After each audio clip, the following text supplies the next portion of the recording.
किसका, जय गुरुदेव नाम किसका।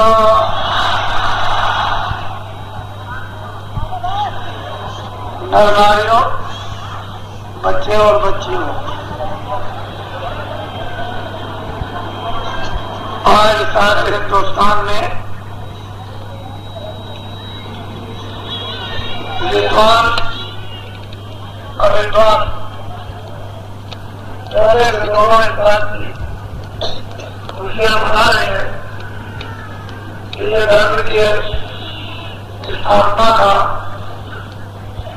सूत्रपात था, जो समय पर भगवान राम के द्वारा उस परिवर्तन काल में किया गया। आज सभी लोग ये मना रहे कि अच्छा हुआ राक्षसों का विनाश हो गया, अब धर्म की स्थापना और सज्जनों की रक्षा होगी। किसी को कितनी भी तकलीफ, कितनी भी पीड़ा, कितना भी कष्ट हो, डॉक्टर दवा देते समय ये कहते तुम अच्छे हो जाओगे, तो उस मरीज को बहुत खुशी होती है। उस खुशी में उसका दर्द हल्का हो जाता है। चाहे डॉक्टर की दवा से वो दर्द दूर ना हो, लेकिन उसे आशा हो जाती है कि दवा से दर्द दूर हो जाएगा और मैं अच्छा हो जाऊंगा। इसी प्रकार से समय काल परिवर्तन के समय जो हमको पीड़ा हो रही, उसकी एकमात्र दवा महापुरुषों के पास होती है, और उससे ये धीरज बढ़ाया जाता है कि वो वक्त और समय आएगा जबकि तुमको बीमारी की दवा मिलेगी और तुम अच्छे हो जाओगे। इस आशा में लोगों के चेहरों पर तकलीफ होते हुए मुस्कुराहट आ जाती है और आशा बढ़ जाती है कि मैं भविष्य में हर प्रकार से अच्छा हो जाऊंगा। यह बात सच है कि महापुरुषों का संकल्प कभी मिथ्या नहीं होता और उनके संकल्प का निशाना कभी चूकता नहीं। और संकल्प का जो निशाना बना लेते हैं वो साक्षात सदैव ही हमेशा खरा और सच उतरता रहा और भविष्य में भी ऐसा ही होगा। हम लोगों को जो शक्ति अवतरित अपने अपने हृदयों में होनी चाहिए, आपको उस शक्ति की प्रतीक्षा करनी चाहिए कि उस शक्ति का अवतार मानव के हृदय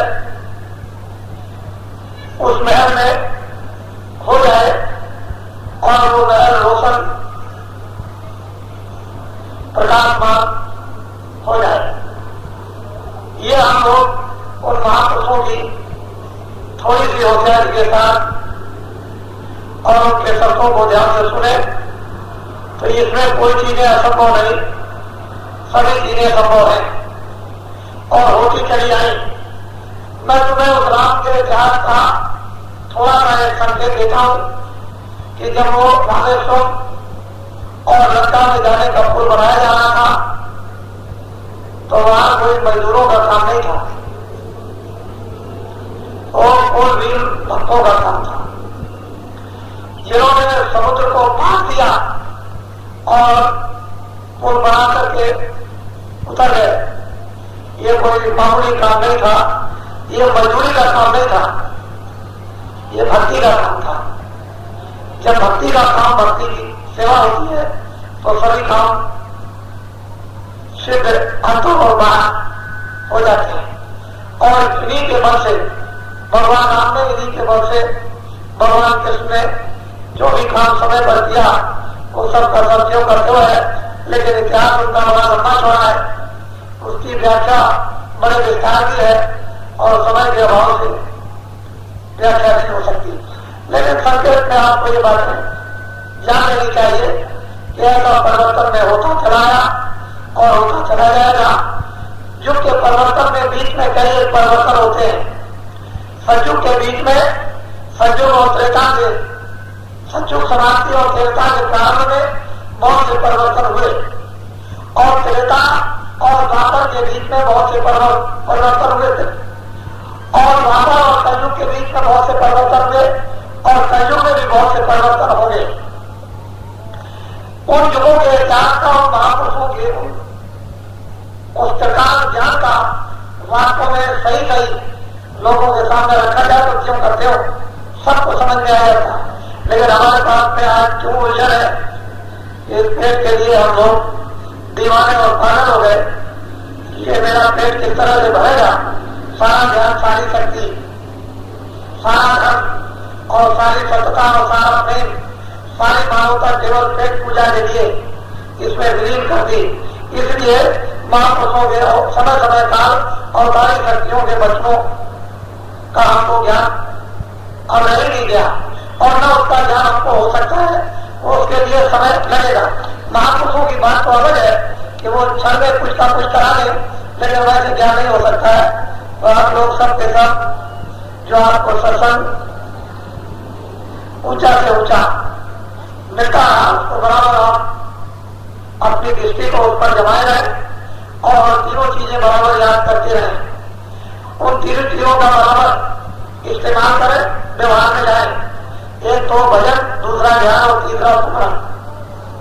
ये तीनों चीजें अपनी प्रतिदिन कार्य में निरंतर होनी चाहिए। उठने के बाद और सोने के पहले और बीच बीच में जब भी आपको समय मिल जाए भजन का, सुमरन का, ध्यान का अपने मन को, बुद्धि को, चित्त को बराबर उपयोग में लेते रहो और अंतर ध्यान पर बैठकर बराबर उस नाम, उस शब्द, उस आवाज की प्रतीक्षा करो कि मालिक अपनी दया करके जो कि उसकी आवाज आपके कानों में आ जाए और आपके कानों के स्रोत खुल जाए, साफ हो जाए और आप आवाज को पकड़ लो। वो आवाज में शक्ति का आधार आप स्वयं बन जाओ। वो तो शक्ति है ही, लेकिन आप में भी वो शक्ति का संचार उसी प्रकार से हो जाए जिस तरह में बिजली नहीं है, प्लग लगाने पर बिजली आ जाती है। इसी तरह से जीवात्मा में शक्ति नहीं है, लेकिन उसके स्रोत खुल जाएंगे तो वही शक्ति का संचार मालिक के शब्द द्वारा आप में हो जाएगा। इसी तरह से दृष्टि में यहाँ हमारी बंद हो गई, ध्यान के समय मन को, बुद्धि को, चित्त को बराबर उपयोग में लो, काम में लो और बराबर ध्यान कर उसको उस स्रोत जीवात्मा के दृष्टि के साथ लगाए रहो, जिससे उसका स्रोत यानी आंख उसकी खुल जाए और उसके अंदर वो प्रेम और नूर सामने प्रकट हो जाए और पीने को भी मिल जाए। तो फिर क्या शक्ति की फिर कमी होगी, उस ज्ञान की फिर क्या कमी हो सकती है, सब कुछ मिल जाएगा। लेकिन जरा सा भी हम इधर कुछ चूक हो जाएंगे और भूल जाएंगे उन सब चीजों को तो बहुत मुश्किल हो जाएगा। अपना आधार प्रारंभ से लेकर और अंत तक बराबर ये बना रहना चाहिए। बीच बीच में जो भी पहले काम आएंगे उनको आप अच्छी तरह से उसको करोगे, उन काम की व्यवस्थाओं में गड़बड़ी नहीं होगी। लेकिन जब आप सुमरन, ध्यान, भजन भूल जाओगे तो कोई भी काम करोगे उसमें गड़बड़ी हो जाएगी। इसलिए आधार तो ये है, वो आधार एक सिरा है जिसे बुनियाद पर आप खड़े हो जाओगे और उस पर मकान खड़ा कर सकते हो। जिस बुनियाद के ऊपर में आप सब कुछ लोगों को शिक्षा देकर चला सकते हो, उसको पहले पढ़े रहो, जमाए रहो, उसको छोड़ो मत। इधर उधर जाने की जरूरत नहीं, अपनी जगह बड़ा आकर के बैठे रहो और काम करते रहो, तो फिर आपको धोखा कभी नहीं होगा। मोटी बात आज मैं ये सत्संग के समय ये सुनाना चाहता हूँ कि जो आपने ये ठाट धारण किया, वैसे तो ये अद्वितीय मंत्र है, इसकी मैं तो अभी महिमा नहीं कर सकता, लेकिन मैं ऐसा समझता हूँ कि पिछले लोगों ने भी इसकी महिमा नहीं कर पाई। ये वस्त्र भाई पवित्र है और ये एक सादगी का, उस सादगी के ज्ञान का, उस ज्ञान की परंपरा, उस ज्ञान की शक्ति, उस ज्ञान के आनंद का एक ये चिन्ह है। अगर वास्तव में आप इसको बड़ी बात विचार से कहीं समझ जाओगे और इस ज्ञान का भाव आपके अंदर आ गया तो फिर कोई चीज की कमी रहेगी नहीं। वैसे कहावत तो यह है कि गुजरियों में लाल छुपे रहते हैं, लेकिन आप उसको पहचान नहीं पाते। हमने भी बहुत दिन पहले सुना था कि मास्टर गुजरी में रहते हैं, लेकिन वो लाल है उनके पास भी। मैंने मुझे गद्दे कपड़े तरह रखे हैं, लेकिन उनको कोई पहचान नहीं पाता। उनके पास इतनी सिद्धि शक्ति ज्ञान का भंडार होता है। तो वास्तव में लोग इसको समझ नहीं कि बुजुर्गों में क्या चीज छुपी हुई है, उसको समझ नहीं पाएंगे और समझने के लिए उनके लिए वक्त लगेगा। और आपको अपना काम छोड़ो। ये तो वस्त्र है, ये पवित्र वस्त्र है। इसको आप जब आपने धारण किया है तो बराबर आप इस पर अपना अस्थायित्व विवेक रखो कि जितने आपने धारण किया, जब तक वो काम नहीं हो जाएगा तब तक ये वस्त्र उस तरह से नहीं उतारा जा सकता है जिस तरह से राम ने नहीं उतारा था। राम ने 14 वर्ष बराबर निरंतर इसको पहना था। इसी को पहन करके उन्होंने रावण को मारा था, बड़े बड़े राक्षसों को गिरा दिया था। लौट करके जहां ये पहनाया गया था वही ये वस्त्र उतरवाया गया। उसके बाद उनको ये दूसरे कपड़े पहनाए गए थे। ऐसा इतिहास बराबर इस बात का संकेत दे रहा। लेकिन आप इस बात को समझेंगे नहीं। रावण मार दिया, ये मार दिया, तीर चला दिया, राक्षस मार दिए, धर्म की स्थापना, लेकिन उसका वेशभूषा वो आपके ध्यान में नहीं आता है कि वास्तव में किस वेशभूषा में, किस बना में उन्होंने यहाँ तक बताया कि वो तो हमेशा यानी स्वचालित भी जाते थे तो बाल कंधे पर रखे रहते थे, जमीन में नहीं रखते थे। तो ऐसे वस्त्रों को पहन करके जो अपने बाल को कंधे में रखता था, तो वो तो जिसने पहनाया था उसी समय उसको उठाया जा सकता है, बीच में कोई उठा नहीं सकता। और ये बात जिसने पहना दी थी, पहना दिया था, उसने ये कह दिया था कि देखो ये इसलिए कराया जाता है कि ये तुमको काम करना है और ये काम हो जाएगा तभी उठाया जाएगा। तो आपको तो अभी कुछ बताया नहीं, लेकिन ये संकेत जरूर आपको दिए गए हैं कि ये वस्त्र क्यों पहनाया गया और इसके लिए अभी ये नहीं कि क्या आपको काम करना, ये तो कुछ समय लगेगा। क्योंकि आप में कोई तपस्या नहीं थी, कोई ज्ञान नहीं था, कोई आप में साहस, कोई आप में भाव नहीं था, लेकिन अचानक आपके सामने ये चीज आ पड़ी।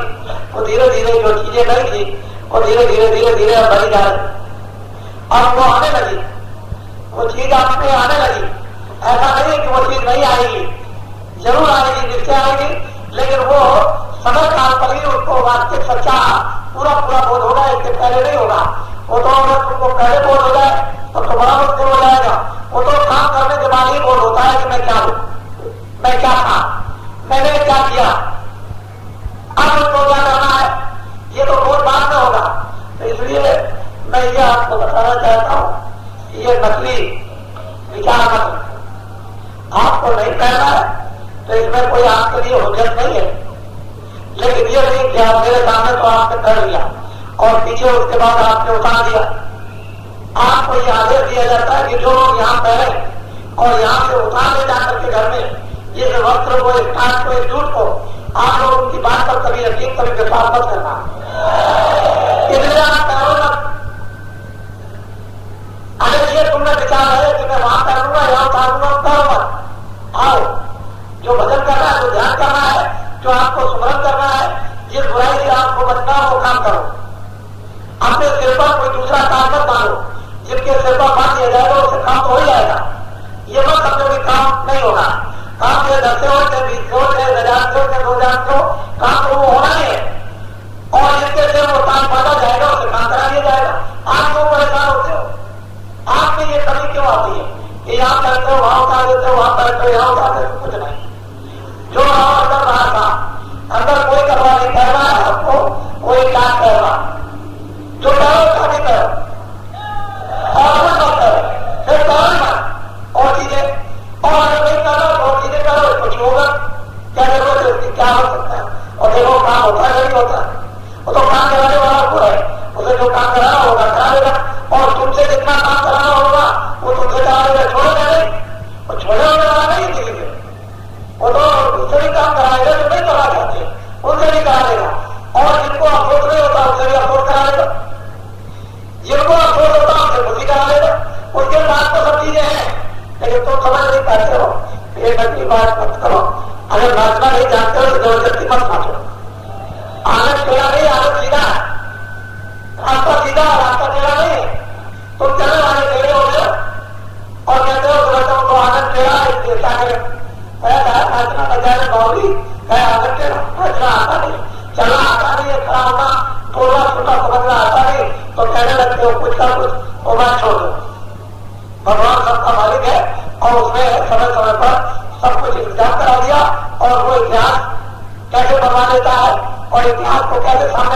कर देता है, ये उसको सब कुछ मालूम है। और वैसे ही लोग आ जाते हैं तो ऐसा मत समझो कि जिन लोगों को उसने पैदा किया अभी नबीन, उनको कैसा कैसा पैदा किया ये तो आपको मालूम है। मैं इतने दिन से चिल्ला रहा हूँ, कोई खाने तो था नहीं कि तुम समझते हो कि बाबा जी पागल है, वो चिल्ला रहे हैं कि तुम होशियार हो जाओ और कौन कौन कैसे कैसे लोग पैदा हो गए और भगवान उनमें क्या क्या करेगा ये तो आपको मालूम आती नहीं। लेकिन ये नहीं, पर ये देखो कि परमात्मा की क्या दया है कि कैसे वो भाव, कैसे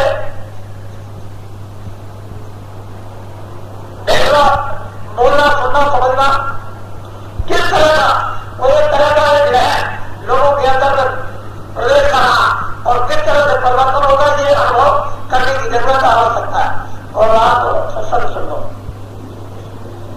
ये जीवात्मा दोनों आंखों के बीचों बीच बैठी है, बड़े ध्यान से सुनना। ये दोनों आंखों के बीचों बीच जीवात्मा बैठी है, जिसको सूरत कहते हैं या जिसको जीव कहते हैं या जिसको लोग आत्मा कहते हैं या जिसको रूह कहते हैं या जिसको सोल कहते हैं। ये दोनों आंखों के बीचों बीच अंदर में बैठी है, उसमें आंख भी है, उसमें कान भी है, सुनने वाले उसमें कान है और देखने वाले उसमें आंख है। और शरीर में अलग से चर्म आंखें दो है, कान भी सुनने वाले दो अलग है और आंख भी है जो कि अलग है और सुनने वाली नाश्ता भी अलग है, लेकिन उसके अंदर अलग, इसलिए उसमें एक कान है और एक आंख। शरीर में दो कान है और दो आंखें हैं, तो आप तीन आंखें और तीन कान हो गए। इसी तरह से जीवात्मा में एक नाक है और शरीर में दो नाकें, तो तीन नाक हो गई, तीन कान हो गए और तीन आंखें हो गई। और तुमने ये जीवन में कभी नहीं सुना होगा कि उस जीवात्मा में भी नाक है, उसमें भी आंख है, उसमें भी कान है, बाहर से है वो अंदर से भी है। असली चीज यह है कि उस पर आंख आ गया और वो बंद हो गए, कान भी बंद हो गए, आंख भी, नाश्ता भी बंद हो गई। नहीं तो सुगंधी का समुद्र, सुगंधी का भंडार अंदर में भरा हुआ है और वहां तो रेसे रेसे पर सुगंधी बरस रही है, लेकिन वो सुगंधी आपको क्यों नहीं मिल रही जब तक नाश्ता नहीं खुलेगी?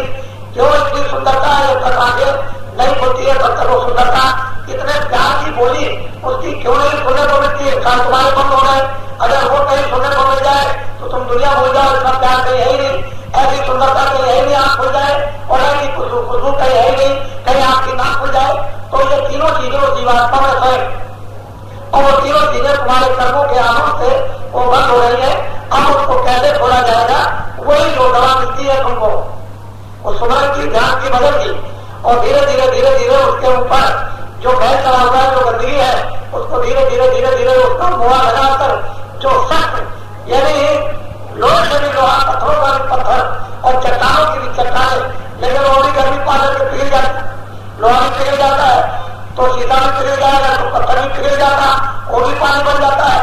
इसी तरह से कर्मों की जो चट्टान है और उसकी एक खिलान लोहे की बन गई, लेकिन धीरे धीरे धीरे धीरे उसको बोया दिया जाए तो ज्ञान रूपी अग्नि तो बड़ी प्रचंड होती है, वो तो सबको जला के भस्म कर देती है। जब वो ज्ञान रूपी प्रचंड अग्नि का जब भाग कितने से खिंच जाता है तो ये पत्थर और लोहे जो है ऐसे हो जाते हैं जैसे रात, ऐसे पकड़िए तो रात भी और ये तो हाथ में आ जाएगी, लेकिन इसकी रात भी इस तरह से हाथ का आवाज भी नहीं हो सकता। जब उसकी चेतनता आ जाती है तो लोहा या पत्थर या कोई भी चीज हो बिल्कुल एकदम न मालूम कितने करोड़ों गुना ज्यादा, यानी रात से भी मुलायम, इतनी कोई चीज मुलायम नहीं होती जितनी वो चीज मुलायम हो जाती है। तो असल में चीज ये है तो आदमी है, वो तो छाव दे, इसको वजन कर दे और वजन का वजन कर दे, तो आपको ये बात का बोल नहीं है कि वो कैसे बोला लगाया जाता है, महात्मा कैसे मेहनत करते हैं। तो दोनों आंखों के बीचों बीच में जो जीवात्मा बैठी है वहीं पर दरवाजा, उसी जगह दरवाजा फाटक लग गया। जब फाटक लग गया खुलता नहीं है, अब खुले के बड़ा मुश्किल है, जुक्ति मिलती नहीं। जुक्ति का मतलब है कि चाबी, जब चाबी मिलेगी तो उसमें मतलब है कि ताले में लगाई जाएगी तो फाटक खुलेगा। जब तक कि चाबी नहीं लगेगी ताला नहीं खुलेगा, फाटक कभी खुल नहीं सकता। तो ये चाबी महापुरुषों के पास है, वो धीरे से उसको दे देते हैं और कहते हैं लो ये इस तरह से खोल लो, फिरो इसको घुमाओ, और जब आप घुमाने लगते हो धीरे से दरवाजा खड़ा से खुल जाता है, खुल जाता, आंख खुल जाती है, कान खुल जाती है, नाक खुल जाती है, सुगंधी मिलने लगती है, आवाज सुनाई देती है, उधर से दूर प्रकाश रोशनी लाइट कर दिखाई देने लगती है। ये बाकी लाइट क्या चीज है?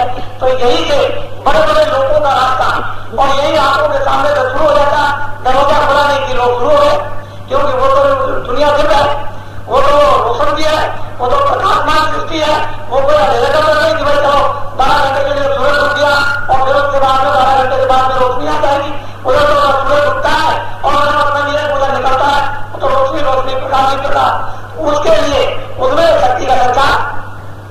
वो तो शक्ति बढ़ रही है, उधर ज्ञान बढ़ रहा, उधर अमृत बढ़ रहा है, उधर आनंद बढ़ रहा, उधर तो सब कुछ है, उसमें सब कुछ मिल जाएगा।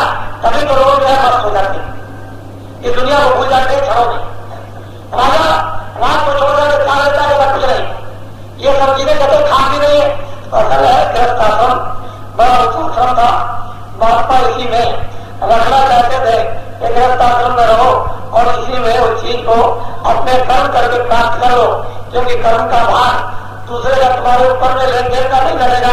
अगर कहीं तुमने कर्म न किया और दूसरे कर्मों का भार तुम्हारे ऊपर लेन देन का, तो उसका भी मुजरा तुमको चुकाना पड़ेगा। इसलिए तुम स्वयं कर्म करो उसकी रक्षा के लिए, शरीर रक्षा के लिए, और फिर उसके बाद में ये भजन करो, ये ध्यान करो, ये स्मरण करो, धीरे रहो, चाबी को लगाकर ताला खोलो, दरवाजा खुल जाए, अपने घर की तरफ प्रस्थान कर चलो।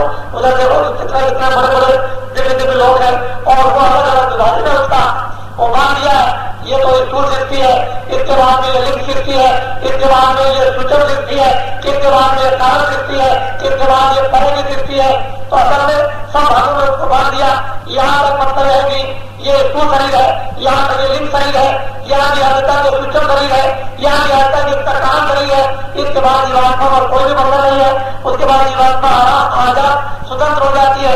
ऐसा सुलभ और सुलभ रास्ता स्वरूप की मंदिर में अनादिकाल से जब से तुम्हारे से तभी से था, और जब कोई कर्मों का बंधन नहीं था, न कर्मों का नियम बना था, तब सब उन्नतकारी जोगी और विज्ञानी सबके सब थे, सबके साथ थे, सबको बोध था, आंख का बोध था, कान का बोध था, सब सुनते थे हाथ से अंत तक, और सब हाथ से अंत तक देखते थे, और सभी गलियों का दर्शन निरंतर होता था, और हर प्रकार की सुगंधी वो यहाँ की भी लेते थे, वो वैकुंठ की भी लेते थे, और वो सूचक सृष्टि की, कारण सृष्टि की, उसके परे की सुगंधी भी लेते थे। इस तरह से जीवात्माएं अगर हमार मानव की मंदिर में रह करके होती थी, लेकिन जब कर्मों के बंधन में पाप और पुण्य में बांध दी गई, बस यही आपकी तकलीफ पड़ गई, और उसने हर तरह से आपको फिर फंसा दिया।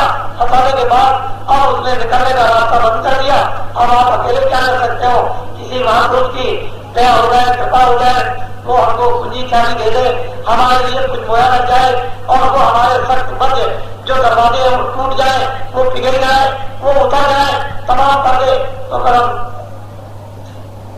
निर्भर हो सकते हैं, और हमारी जीवात्मा का भार बोझा उतर सकता है, हम अपने होश में आ सकते हैं, फिर हमको वो ज्ञान मिल जाएगा, हमको शक्ति मिल जाएगी, बंधन से हम निर्बंधन हो जाएंगे। बस ये थी, लेकिन आप पुरानी चीजों में फंसे रह गए। इसलिए महात्माओं ने कहा जो कहते हैं उसको करो, जो वो करते हैं उसको कभी मत करो। तुम करोगे फंस जाओ, वो जो कहेंगे उसको करोगे तो तुम निकल जाओ, क्योंकि उनके कराने में तुम फंस नहीं सकते हो, और तुम अपनी इच्छा से करोगे फंस जाओगे।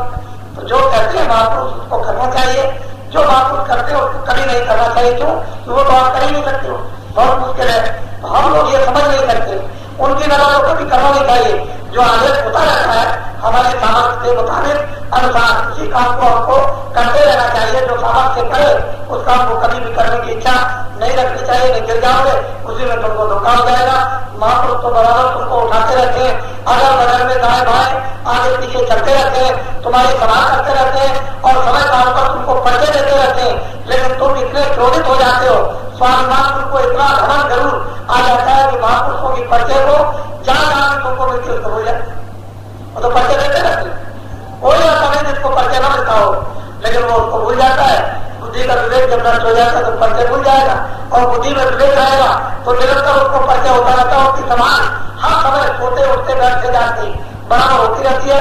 नामदान का उसका मतलब ही यही है कि जब नामदान दिया तो उसकी समान होती है, बराबर आगे पीछे होती रहती है। लेकिन गलती कर जाओगे तो उसका बच्चा लग जाए, धोखा उठा जाओगे, फिर वो परेशानी होती है, फिर जब याद करोगे तो फिर समान होती, फिर वही बात होती। इसलिए पहले से याद रखो, वो मेरा परख करते रहो, वो इंतजारी करते रहो कि वो कब हमको पहचान देते हमारी समाज की, उसे याद करते रहोगे कभी नहीं करोगे, जब तो भूल जाते कहते हो बात वही कि हमको परिचय मिली थी, हमको अनुभव हुआ था, लेकिन क्या करें हम सोच नहीं सकते। और फिर वो कहते हैं बाबा जी आए उन्होंने जगा दिया, और फिर दरवाजे पर खड़े हो गए उन्होंने कुछ कह दिया, और फिर लोग कहते हैं भारत में हमको ये कह दिया। इस तरह की बात की झूठी नहीं है, लेकिन हम उसको लोग नहीं सच कर पाते, उनको व्यक्त करना नहीं आता है, कहना नहीं आता है, और उस भाव तक पहुंचना नहीं आता। डिफेंस वही है, लेकिन आगे पीछे ऊपर नीचे दाएं बाएं बराबर तुम्हारे अंग पर रखे। पीछा नहीं छोड़ते, तुम ऐसा समझो कि पीछा छोड़ देंगे। अरे कभी तुमने देखा है कि गाय का बच्चा जाता है, गाय पीछे पीछे भागती है, बच्चा नहीं रह जाए तो गाय कलपती है, बच्चा चला जाएगा तो मां उसके पीछे पीछे चली जाए। पहले ये देखो, कम से कम समझो तो उसके लिए, लेकिन वो कब तक होगा? जब तक बच्चा हो जाए तब तक। ये कुदरत का नियम है कि मां बच्चे के पीछे पीछे चलेगी। जब बच्चा में बोल हो जाएगा तो फिर उसके पीछे नहीं जाती। इसीलिए जब तक तुम अरोज रहोगे तब तक महापुरुष आगे पीछे तुम्हारे सवाल करते रहेंगे, और जब तुम लायक हो जाओगे खड़ा हो जाए। तो ये बात अब तुमको सोचनी और समझनी पड़ेगी। हमेशा तुमको मतलब बच्चे की तरह जागरूक नहीं रहना। इतना सुनाया समझाया, मेहनत की तुम्हारे लिए आगे और पीछे, और तुम अभी तक अवोध बने रहे और उनको बड़ा और निगम न लगे तो फिर क्या कर सकता? तुमने सुना क्या? उसको समझा क्या? हृदय में क्या बैठा है? ये सब चीजें वास्तव में हमारी पकड़ की थी और हम उनको बोलते रहते हैं जरा जरा की बात। इसलिए गरुड़ भगवान जो घमंड है वो बुद्धि को नष्ट करता है, शरीर को व्याकुल कर देता है, फिर न मन लगेगा न चित्त लगेगा, और फिर वो सत्यता को समझ भी नहीं पाओगे। इसलिए गरुड़ और घमंड जो बनाती है उससे बराबर बचते रहो। बुद्धि का विवेक जागता रहेगा, अस्थायी तुम अपनी जगह पर निशाना बनाए रहोगे और कभी भी अपने मार्ग से विचलित नहीं हो सकते हो। मोटी सीधी सारी बातें की है असली तुम्हारे साधन की प्रक्रिया प्रारंभ की ये है, और उसको तो पकड़े रहो तो चलते चलोगे, गिरोगे कभी नहीं। क्योंकि वास्तव में ये तो खाने की दाल है। दिन में हो तो गिर पाओ, निश्चय चलो पार। अगर निश्चय हो जाए तो पार कर जाओगे, और जरा भी नीले में से गिर जाओ। खाने की दाल है, लेकिन उस पर भी तुमको और वापस संभालते रहते हैं बराबर। फिर वो संभालने जब तुम गिरते भी रहते हो तो उठाते रहते हैं, फिर उसमें तुमसे कोई बन भी जाता तो जानते रहते हैं। तुम्हारे कसूरों को, तुम्हारी बुराइयों को, तुम्हारी गंदे पर्दों को साफ करते रहते हैं, और तुम समझते नहीं। रोज चढ़ाओगे तो आखिर में तुम्हारा भी तो कुछ काम है, क्यों नहीं का सब काम रहेगा? अरे ठीक है, तुम एक दफे भूल हो गए, 2 दफे हो गए, 4 दफे हो गए, लेकिन अब तुम बार बार निरंतर हर बात पर भूल करो तो तुम्हारा काम क्या? फिर मानो तुमको जो आजादी अधिकार मिला उसका क्या काम है? बुद्धि का क्या विवेक है? फिर कुछ नहीं रहेगा, फिर कुछ तुम्हारा भी है। उनका जो है तो है अपना काम करते ही, वो तो सर्वदा करते रहेंगे, करते हैं बराबर नहीं करते रहेंगे, कैसे काम चलेगा? और तुम्हारा भी तो कुछ काम है, तुम भी अपना कुछ समझो कि मेरा भी कुछ काम, मुझे भी कुछ समझाया, मुझे भी कुछ बताया है, मेरा भी कुछ अधिकार रहता है, तो तुमको भी करना चाहिए। मोटी सीधी सादी बात है। तो ये होली का एक ऐसा त्योहार आता है कि हम लोग पहले समय में ये सभी चीजें नहीं खेला करते थे। ये कूड़ा कचरा पहला ये नहीं फेंका करते थे। कूड़े कचरा पहला जो अंदर रखा हुआ है इसको बाहर निकालते थे। ये कूड़ा कचरा बोरी का नहीं तो तुमने ये उठाया बोरी वाला और तुमने दूसरे के ऊपर मार दिया, ये नहीं। अंदर का कूड़ा कचरा फेंका जाता था। इसको बोरी में फेंक दो और फेंक करके सब लोग अपने अपने दिलों का हृदय का फेंक कर मन से बुद्धि से है बाहर निकाल करके गले मिलो, और ऐसे गले उस भाव से मिलो जो वास्तव में सत्य है। बनावटी नहीं कि शरीर से मिल लिया तो तुमने समझ लिया मैंने गले से मिल लिया, उस भाव से मिलो जो एक है, ये दो नहीं होता, उससे मिलो। और वो भाव क्या है? क्या उस प्यार से सब तुम अपनी जितनी भी गंदगी है उसको दूर कर दो और गले से मिलो, नमीन ले आओ सब चीजों। और जब ले आओगे नमीन तो घमंड नहीं होगा, गरुड़ गुमान नहीं होगा। फिर मतलब यह है कि क्रोध नहीं आएगा। जब क्रोध नहीं आएगा गरुड़ गुमान नहीं होगा, तुम छोटे रहोगे बराबर और दूसरों की सेवा करते रहोगे। जब सेवा करोगे लोगों से प्यार मिलेगा, लोगों से आदर मिल जाएगा, लोगों से इज्जत मिलेगी, लोगों से सम्मान मिलेगा, लोग तुम्हारी कीर्ति करेंगे। तो फिर खुशी नहीं होगी तो क्या होगा? ये सब चीजें खुशियों की थी और इसी से आत्मा जागती थी, इसी से अपने सत्य को पा लेती थी, होश में आकर के चेतनता को प्राप्त कर लेती थी। लेकिन अब आपने इन त्योहारों को सोचना समझना छोड़ दिया, इसलिए ये दशा हमारी हो गई। हमारे की गंदगी इकट्ठी करते हैं, अंदर की बात निकालते नहीं है और बस फेंक देते हैं। और फेंक करके वैसे के वैसे जानी दुश्मन एक दूसरों के विचारों के लगे रहते हैं। तो वाणी से भी, हाथ से भी, कानों से भी, हाथ पैर से, मन से और बुद्धि से भी बुरा भला बराबर निरंतर करते रहते हैं। लेकिन जो दृढ़ता हाथ में आनी चाहिए थी कि जो कूड़ा कचरा जमा कहीं भूल भाल में ज्यादा ज्ञान जो हो गया उसको बाहर निकाल दो, और अब आने नहीं देना और नवीन सृष्टि बनाते रहते हैं। हर साल में कोई ना कोई त्योहार हर रोज बढ़ता ही रहता है। त्योहार का कुछ ना कुछ अर्थ है, माने है ही, महात्माओं ने सबको समझा रखा है कि आप विसर्जन न कर सको, भूल न सको, अपनी चीज को हर रोज पढ़े रहो और उसे निर्विघ्न न हो। ऐसे त्योहार उन्होंने हर रोज के कोई ना कोई बनाकर आपके सामने नवरारी बच्चे बच्चियों के रख दिए और वो हमको सबके सब समझना चाहिए। तो एक सृष्टि का मानव आनंद लोगों को मिल जाता और सब लोग समृद्ध होते, आत्मा भी समृद्ध हो जाती, जिस घर से आए थी उसी घर में पहुंच जाती, काम हमारा सबका हो जाता। लेकिन हम उसके लिए इतनी मेहनत, सुमरन, ध्यान, भजन के लिए और फिर उस सत्यता के लिए, उस प्रेम के लिए, उस सेवा के लिए, उस आदर के लिए, उस ईमान के लिए कितनी मेहनत करनी पड़ती है, इसको महात्मा ही जानते हैं। अगर वो चीजें पहले से आपने उतरती रहती तो इतनी मेहनत की क्या जरूरत है कि बाहर की चीजों की मेहनत करते, फिर वो सारी ताकत फौरन लगा देती जीवात्मा पर और एकदम से निकल के ऊपर आ जाती और चल देती, खड़ी हो जाती उस रोशनी में और सारी शक्ति को यहाँ उतार करके और लोगों के सामने खड़ा कर देती। ये तो ये जवाब को करता, इससे न मालूम कैसा हो जाता ही जाता। इसीलिए कहते हैं कि मृत्यु मानव भूमि ये सबसे भी बड़ी, इसी में बैठ करके परमात्मा का दर्शन और इसी में बैठ कर उसकी व्याख्या, इसी में तमाम ग्रंथ और शास्त्र लिखे जाते हैं। इसलिए मनुष्य शरीर सबसे बड़ा अनमोल है और जिसकी कीमत है उनकी कीमत नहीं, वहां किताबें नहीं लिखी जा सकती। वो लोग अपने अपने लोग में रहेंगे, आनंद लेते रहेंगे, लेकिन वो किताबें नहीं लिख सकते, व्याख्या नहीं कर सकते जिस तरह से यहाँ। इसलिए मृत्यु में मानव शरीर सबसे श्रेष्ठ और सबसे ऊंचा है और इसी में बैठ करके सब लोगों ने आग और अंत तक का सब कुछ उन्होंने देखा और पाया और सब कुछ लिखा है, यही जो ले जाते हैं।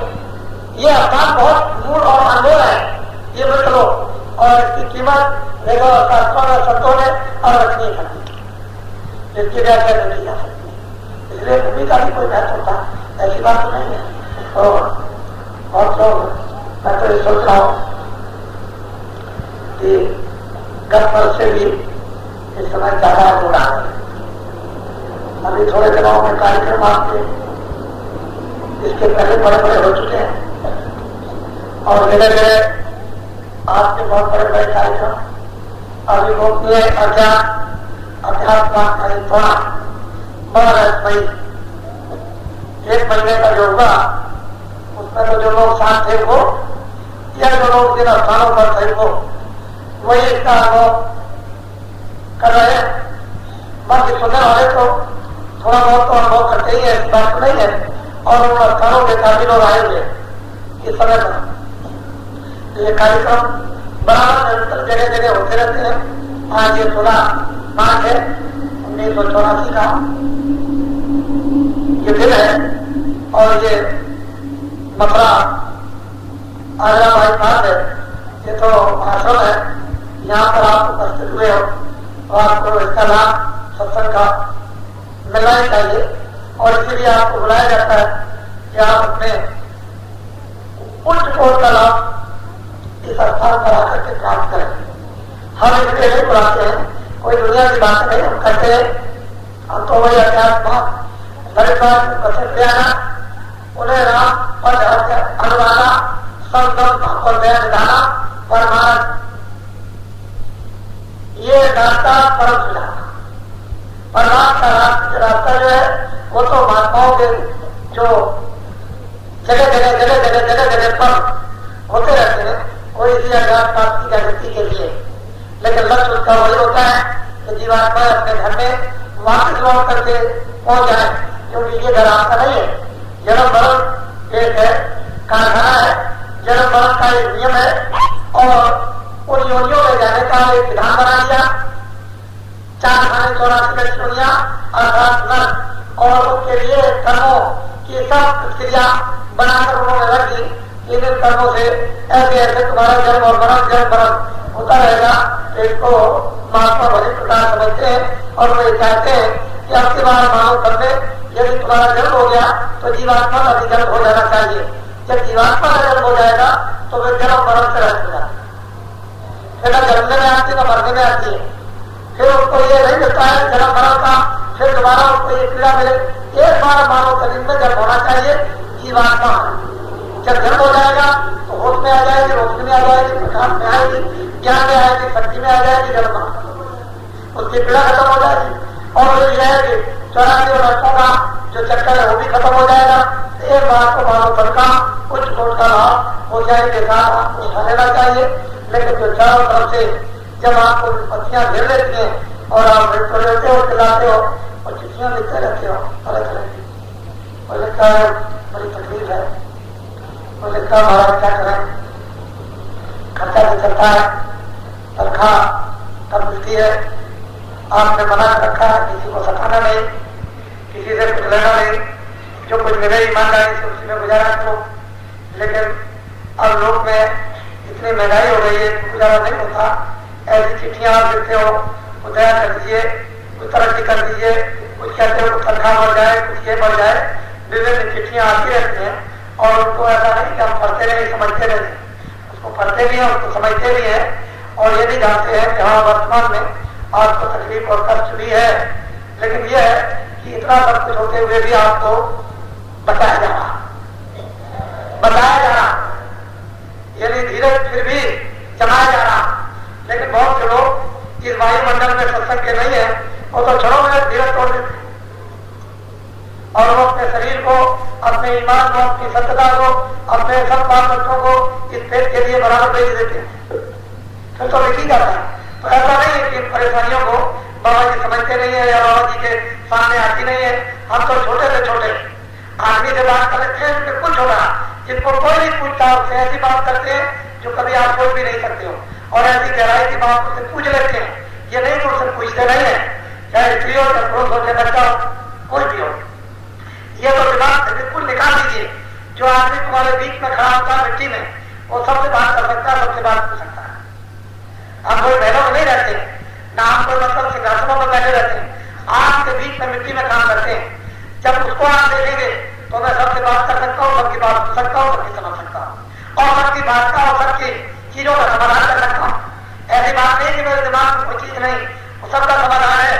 लेकिन अब यह है कि जिस जटिल समस्या में तुम फंस गए हो, आपको वक्त और समय आएगा तभी समाधान हो जाएगा। समाधान जरूर होगा, इसमें दो बातें नहीं है। इसलिए आप सब लोग बड़े सौभाग्यशाली हो कि आप यहाँ पर आए, इसमें कोई संदेह नहीं। बहुत ही बड़े भाग्यशाली हो, बहुत बड़ा भाग है। मैं तो ऐसा समझता हूँ कि इन गलियों के कुछ श्वासों के संस्कार बहुत ही उच्च पुण्य के थे, जो घसीट करके आपको ले आए और ला करके आपको मिला दिया। वैसे बहुत से लोग ऐसे हैं कि तड़प रहे, ऐसे भी जो परिस्थिति में फंसे हुए, तरह तरह की भिन्न भिन्न की परिस्थिति में फंसे हुए। बहुत लोग ऐसे भी हैं, करोड़ों आदमी, जिनके पास आने का खर्चा नहीं, हम उनको भी जानते हैं। ऐसी बात नहीं है कि आज होली का जो अवसर यदि होने जा रहा उसको लोग याद नहीं करते हैं, लेकिन विवश मजबूरी में है तो उनके मन पखेरू तो यहाँ बैठे हुए, शरीर उनका हुआ है, मन उनका है। पहले समझ लो, शरीर तो उनका हुआ है, मन उनका है। उनके पास इतना साधन, इतना द्रव्य और धन नहीं है कि वो बस से आ सके, वो ट्रेन से आ गए, लेकिन मन उनका यहाँ है। तो जिसका मन यहाँ बैठा होता है, या आपका शरीर वहां है, तो जहां मन जाए, क्या कहते हैं कि मन जाता है जाने से द्रव्य का शरीर उतरी पड़े कमान को करो न जाने दी। असल बात तो यह है कि मन जाता है तो जाने देते शरीर क्या करेगा, शरीर को वहां लेकर बैठ गया, मन ले दिया उस मजबूरी में। तो इसको भी हम समझते हैं। तो करोड़ों आदमी ऐसे हैं, करोड़ों सत्संगी ऐसे हैं, क्या नहीं आ सकते, हमको वहां जाना पड़ता है। अभी मैं इधर गया आपके 19 तारीख को वर्गे रोड से इंदौर की तरफ, वहां से बच्चे आए हुए हैं, उनके ताऊ जी वो यहाँ है। और जब मैं वहां उधर से आया तो बच्चे ने पकड़ लिया, देखा कि इधर से जा रहे कुछ तोड़ करके आया, भागा पीछे, एक पेट्रोल पंप पर जाकर के पकड़ लिया, मिल गए चलिए। जब वापस करने गया तो ताऊ जी कहते हैं देखा लोगों को कह रखा होगा, देखा मेरी बात अच्छी हो गई कि नहीं, इनको आना पड़ा कि नहीं आना पड़ा। ये देखिए, ये भी कहने का मतलब यह है कि संकल्प कितना सच्चा और पक्का होता है, उसको देखने की जरूरत है कि हमारी इच्छा न होते हुए भी अचानक में वह पड़ा और उनकी इच्छा पूरी करनी पड़ी और वो कहते हैं कि देखो हो गया चलिए। तो इसी तरह से जाना पड़ता है। ऐसा मत समझो कि हम कमजोरी में है तो हमारे यहाँ कभी नहीं आएंगे, ऐसी बात नहीं। ये कभी बेचारे इसको खत्म कर दो, या तो तुमको बुला लेंगे तुम्हारे पास पहुंच जाएंगे, कुछ ना कुछ करेंगे, कोई ना कोई तो साधन बिठाया जाएगा। तो ये बड़े उम्मीद और पवित्र तुम्हारे इन घड़ियों और पौधों के भाग्य जो आप यहाँ पर गए पुराने उपस्थित हो गए, एकत्रित हो गए, और जो जो बातें आपको समझाई जाए उस पर बराबर पूरा बंद करो। जो आपको आशीर्वाद मिलेगा वो तो सामूहिक मिलेगा, उसको घबराने की जरूरत नहीं है। पहले आशीर्वाद का आप ध्यान रखो। जो आपको दिल्ली में 24, 25, 26 अक्टूबर 83 में दिया गया था, कितने लोग वहां पर गए थे, वो दिया गया था, उसका तुम अनुभव कर लो कि वो आशीर्वाद फला फूला कि नहीं। इसी तरह से एक एक चीज का अनुभव करते चले जाओगे कि वो आशीर्वाद, और उसी प्रकार से आपको आशीर्वाद मिलता चला जाएगा। लेकिन आपको वो सब चीजें ध्यान में रखनी चाहिए, बराबर। और वो प्रभु के आशीर्वाद का एहसास अपने को निरंतर उसके उस आशीर्वाद का गुणगान गाते रहना चाहिए। अरे भाई तुम तो भाई हो, राई में पर्वत करते क्या मानो, तुम तो कर हो, कर से क्या बना दे। अरे जिसमें कुछ नहीं है उसको सूरज बना दे, और चमका सकता है, उसमें तो मालूम कितनी बुझाए, कितनी उसमें आंखें, तुमको तो ये बात मालूम नहीं कि क्या करेगा क्या नहीं करेगा।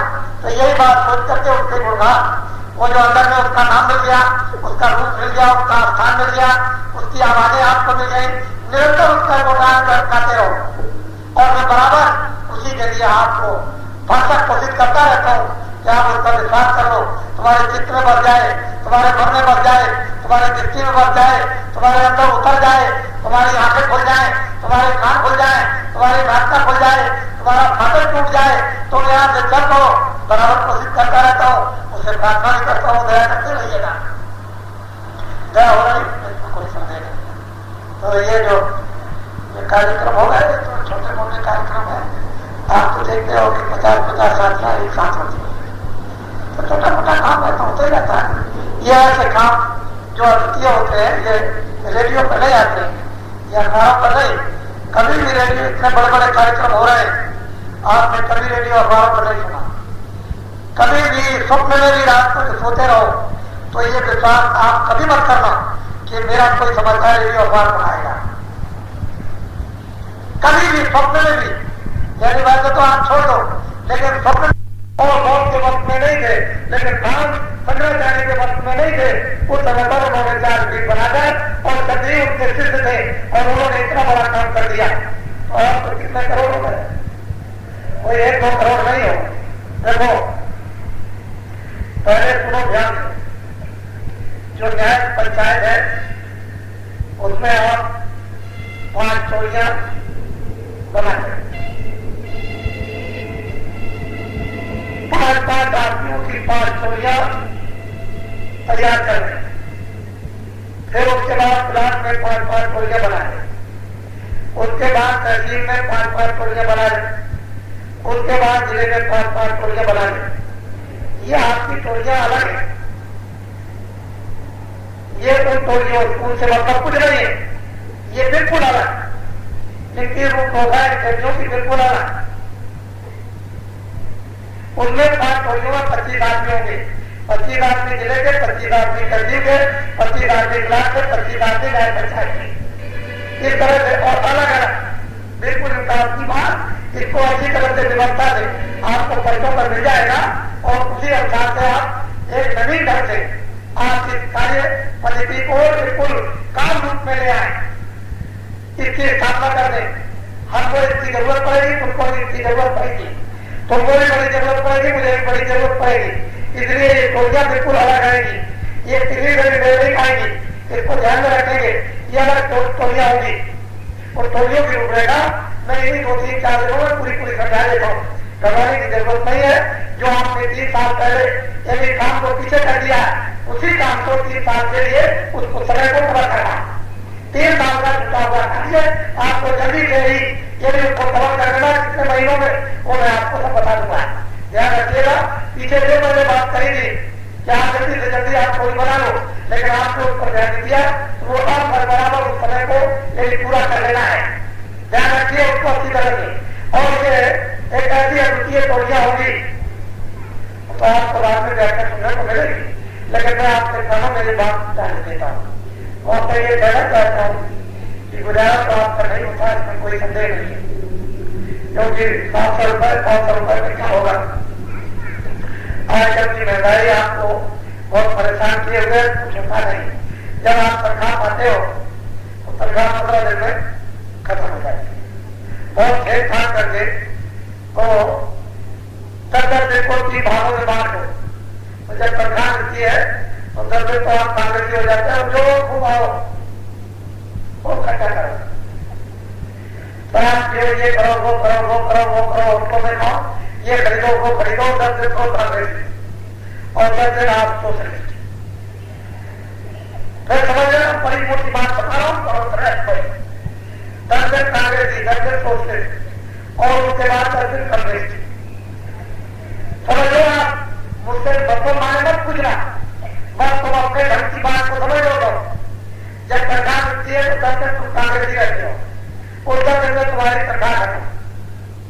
फिर तुम इधर से उधर से उधर से 2-3 दिन रहे, भाई ये है मैं देता हूँ, सुबह देता हूँ, शाम को देता हूँ, अभी डॉक्टर में दे दूंगा, घर के दे दूंगा, और तेरा लेना क्या दूसरे करते हो अपने औरतों मित्रों से।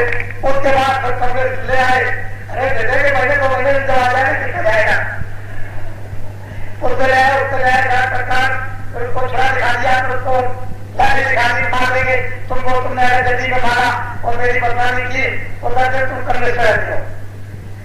तो 10 दिन में 3 भागों में बांट को 10 दिन कांग्रेसी, 10 दिन सोशलिस्ट, 10 दिन कम्युनिस्ट। और बताओ कैसे पूरा करें, पूरा दिखा बहुत अभी को समझते हैं, ऐसी बात नहीं है अभी समझते। और फिर यह है कि हमको भी आप कुछ ना कुछ करते होती जाओगे, उसी में से ये जाओगे, उसी में से आप सच्चे नहीं मानेगा, अच्छा नहीं मानेगी, तो समझो ऐसे कुछ नहीं किया, कोई सेवा नहीं की, तो कुछ ना कुछ कुछ हमको भी दोगे, क्योंकि हमको तो तुम दोगे देते ही हो, दोगे ही, इसमें तो कोई बात नहीं। और भी उसी तनख्वाह में देते हो, अगर वैसे तुम जाओगे और कहेंगे तुम ये कैसे तुमने किया तो तुम्हारे लिए बहुत बड़ी मुसीबत खड़ी हो जाएगी। तो ये भी समझता हूँ, ये भी समझता हूँ, ऐसी बात नहीं कि नहीं समझता हूँ, लेकिन इसका कोई उपचार तो निकालना ही पड़ेगा, रास्ता तो ढूंढना ही पड़ेगा, रास्ता ढूंढना होगा। हमने अपने जमाने में देखा है, जब 3 रुपए तनख्वाह मिलती थी एक प्रकार की हो, तो वो गाँव बच्चों को यानी घी भी खिला देता था, दूध भी पढ़ा भी देता था, लेकिन आज हमें महीने हो जाता 2.5 रुपए में पूरा परिवार का पालन पोषण करता था, और आज हमें बता देता था कि महीने में 4 बता देता था, और वो 4 में मतलब 1000 रुपए के बड़ा जो बचाता था, और कुछ नहीं, लाखों रुपए के साथ कुछ नहीं। देखिए कितने भाव का अंतर हो गया, 4 में वो 1000 रुपए के बराबर और लाखों रुपए 1000 रुपए के बराबर, बहुत बड़ा फर्क हो गया।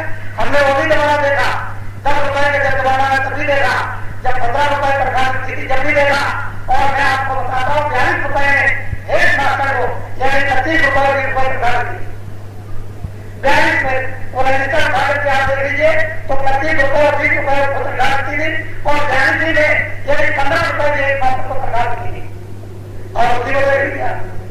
और आप छोड़ दीजिए 42 की बात आपको बता रहा हूँ, पीछे की बात तो छोड़िए, लेकिन यह गुजारा भी करते थे तो 4-5 रुपए बचा भी लेते थे, पूरे घर शासन का ईमानदारी के साथ पालन पोषण करते थे, सामान रहता था उनमें, आए गए का सत्ता भी करते थे, गुजारा भी जमाना है तो 2 वर्ष से 4 वर्ष से आओगे होने में जाता वहां से यहाँ तक आओगे, आने जाने का 150 रुपया गोरखपुर जाओगे 150 रुपया, तो तुमको क्या कर बचेगा, और तुमको 2-4 काम करके सामने आना जाना जरूर है, तुम्हारा मन नहीं मानेगा, तुम आते ही जाते हो। एक बहुत बड़ी परेशानी खड़ी है, आश्चर्य बात है अलीगढ़ से और अमृतसर का ये 2.5 रुपया रखा था, अभी कोई ज्यादा की बात नहीं, ये भी अंग्रेज जब जाते जाते तो ये 2.5 रुपया रखा था, और बात तो छोड़ दीजिए कितना लगेगा, तो ये भी सब समझ जाए, उसका पूरा अनुभव है, ऐसी बात नहीं है, और आगे जो आएगा उसका भी अनुभव कर रहे, तो आप सब विचार के साथ में बहुत आगे की बात को अच्छी तरह से ध्यान में रखेंगे, और जो कुछ है उसको आप उसमें नहीं, उसमें तो आप चक्की में घिसी रहे हैं, लेकिन आगे की भी बात आपकी समझ में आ जाएगी, धीरे धीरे सब चीजें समझ में आती है। ये तो बात है हम लोगों का छोटे मोटे समाज में 10 करोड़ आदमी होते हैं, 10 करोड़ कोई बात नहीं होती है। देखिए बाबा जी जो गंगा पीठ है उससे तो कोई काम दिए नहीं, काम को लेने का समय आया, हम काम लेकर के आपको दिखा देंगे, कला के तो यही कहते रहे कि हमने कोई काम नहीं दिया, और अब काम जब आएगा तो दिखा देंगे काम लेकर कि 10 करोड़ आदमी क्या काम करते हैं, वो सब देखने को आपको मिलेगा। लेकिन हमने कोई काम अभी तक नहीं लिया। कोई आदमी सोचता था बाबा जी ने कोई काम लिया, कुछ नहीं। हमने काम लेने का कोई तैयारी नहीं किया था, लेकिन हाँ मेरा पिता बन जाएगा काम लेने का, तो देखे तो करो आदमी कैसे काम नहीं करते, तो काम दिखाएंगे। और कामदारी तो नाम है, और कामदारी तो आराम है, और काम की तो कीर्ति है, और काम नहीं कुछ है, और काम के सामने आएगा। तो आप सुबह जरा जल्दी उठिएगा, क्योंकि कल आप सभी लोग यहाँ पर वृत्ति होती बड़ी लठमार होती है, बड़े बड़े लाठी लेते हैं और मारते हैं, सचमुच भी मारते हैं। ये नहीं है कि मतलब वो ढाली कर लेते हो और सचमुच भी रंग पर मार देते हैं, तो कितनों के ये बदल छूट जाते हैं। यहाँ अफसाने में और जगह होली मनाई जाती है, वहां लोग देखते हैं और आप शहरों में देखोगे कितना कूड़ा कचरा सब फेंकते हैं, मतलब ये उस तरह का नहीं। लेकिन आज जिस तरह से होली लोग खेलते हैं, हम लोग प्रेमी आसन में सब लोग मिलजुल करके प्रेम से खेलेंगे और एक दूसरे में बढ़ेंगे। कल होगा थोड़ा सा जल्दी उठिएगा, और जगह की इतनी जल्दी काम मत कीजिएगा, और वो जब कहा जाएगा तब आप सुन कीजिए, उसका आनंद लीजिए। अभी तक तो आपने ऐसा किया कि जब जब आपकी करिए तारीख करिए आपने कर दिया, तो वो आनंद नहीं मिलता था। वो तो जब बहुत कुछ सुन लीजिए, सुनने के बाद फिर उसके लिए तैयार होंगे, और तैयार होने के बाद फिर उसका आनंद लीजिए, तब तो वो ठीक रहता है। नहीं तो बड़ा आप उठेंगे और इधर में थोड़ा सा जो नए लोग आए हुए हैं वो थोड़ा आराम भी कर लेंगे कर जाएगी, और वैसे आपकी थकावट तो चली गई। थकावट तो आपको है ही, क्योंकि अगर थकावट आपको होती तो आप आते हैं, थकावट तो आप उठा करके आए। आपको मतलब ये है कि बिना थकावट के हो तो कोई ऐसी बात नहीं किसी तरह की। तो नए लोगों को भी अवसर जो बेचारे आए हुए दूर से इसको देखने के लिए, चलो वही तरह के बाबा जी की कुछ मंडली है, चलो देखेंगे। तो अगर में हमने कोई समाज नई बनाई नहीं और पुरानी बड़ी आई नहीं, ठीक है, उसी को आप समझ लो, उसी को आप समझ लीजिए। जो पुरानी है उसी को ठीक कर लीजिए, नई कोई बनाने की जरूरत क्यों पड़े। जो जो व्यवस्थाएं भाजपा की है उसी को ठीक कर लीजिए, अपनी जगह पर आ जाइए, बात खत्म हो जाए, विचारी का खत्म हो जाए बोलने की, और उसका आनंद लेने लगिए। हम कोई भी व्यवस्था ऋषि मुनियों की किसी भी समाज की तोड़ते नहीं, ना हम कोई नहीं बनाते। जो पहले की है उसी को हम सुलझा देते हैं, और हम कहते हैं कि उसी को याद कर लो, उसी का आनंद लेने लगो, तो बात सब अपनी जगह पर आ जाए, सब धर्म की सब दूर हो जाए।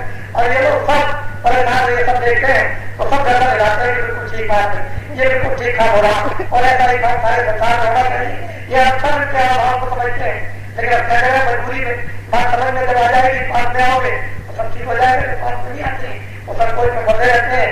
इतनी तंगी है, यदि समाजों के इतने यदि संकीर्ण उनके इतने विचार बन गए कि वो आलोचना करते हैं, उनको बिल्कुल आलोचना निर्जर कर देते हैं, उनकी व्यक्ति का क्या आलोचना क्या है, तो बड़ा भाई करता है, इसमें आलोचना किसी के साथ करती नहीं, उनकी आलोचना आवाज नहीं करती है, क्या करें, कुछ नहीं कर सकते। इतना बड़ा दायरा बना लीजिए कि किसी की आलोचना तुम्हारे ऊपर कोई असर करे, वो एक आलोचना करेगा, तुम 10 रुपये 1000 समर्थन करो, बात करोगे, सत्ता का समर्थन भी तो कोई समर्थन है।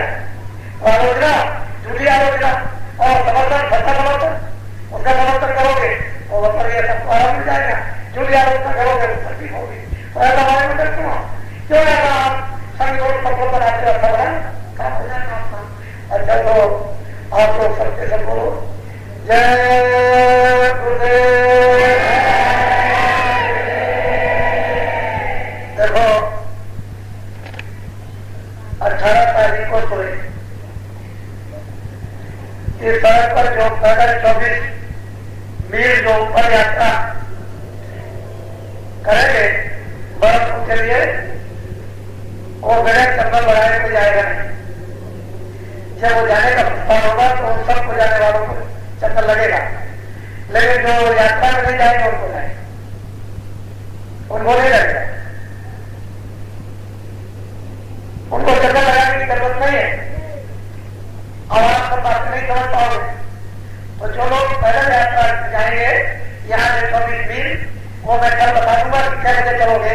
18 तारीख को सुबह और बड़े आराम से बैठते उठते बैठते चलते बोलते चाहते बात करते और शहर तक पहुंच जाओगे, ये मैं आपको सब बता दूंगा और कल बताऊंगा।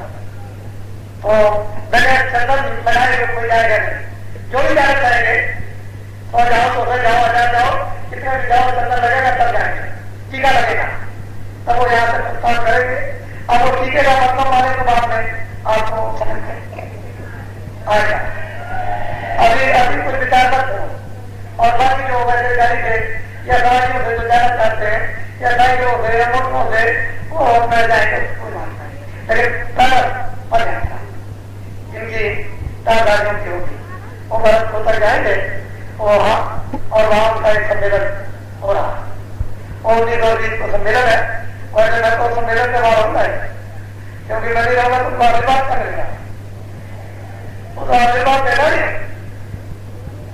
तो आप उनका आशीर्वाद उनको मिलेगा ही। इसलिए सब लोग अपने अभी के रिटायर में अभी आज रात को कल सात तक अपना कर लेंगे, खोल जाएगा खोल नहीं जाएगा, और जिनके साथ कोई बाल बच्चे आए वो वैसी अपनी अपनी व्यवस्था कर लेंगे। मोटी बात बोलो जय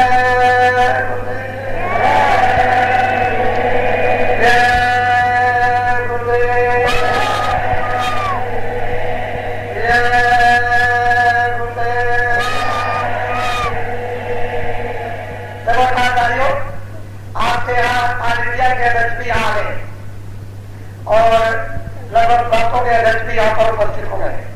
आप लोगों के यहाँ पर आ गए और वो वहां तो मिलेंगे ही आपको, तो आप लोगों की जो भी बात होगी वो सब वही करोगी। यहाँ पर आपको सत्संग मिलेगा, वहां वो सब कुछ मिलेगा।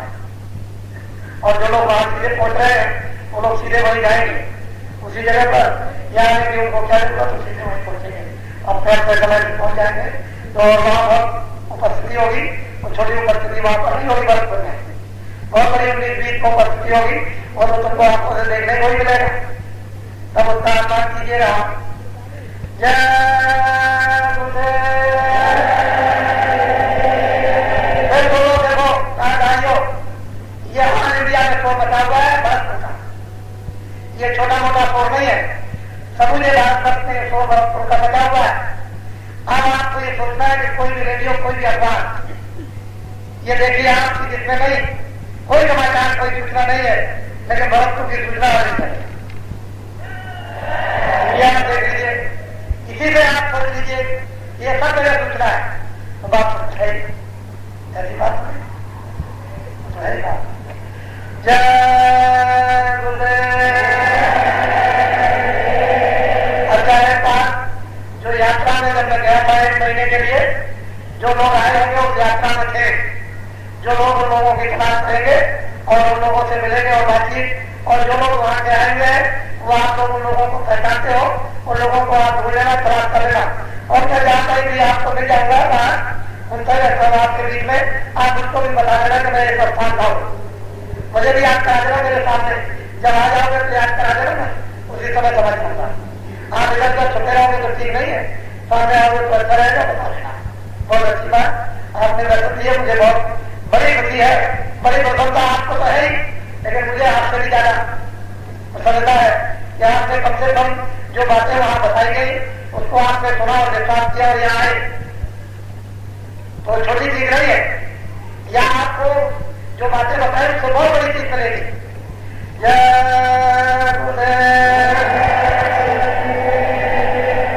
अब जो कोई बाकी रह गए होंगे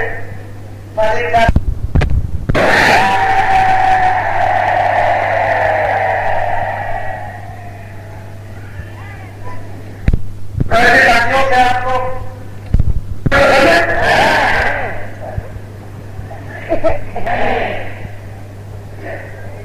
हमारे किसी को लड़की है, अपनी लड़की को कुछ भी दे सकता है, तो अपनी लड़की के लिए तो कोई भी बात दे सकता है, उसको कौन हो सकता है, उसके पास पानी हो, उसके पास हजारों पीछा से कुछ भी कर सकता है, लेकिन कोई जबरन तो बात नहीं, एक सीधी चीज है।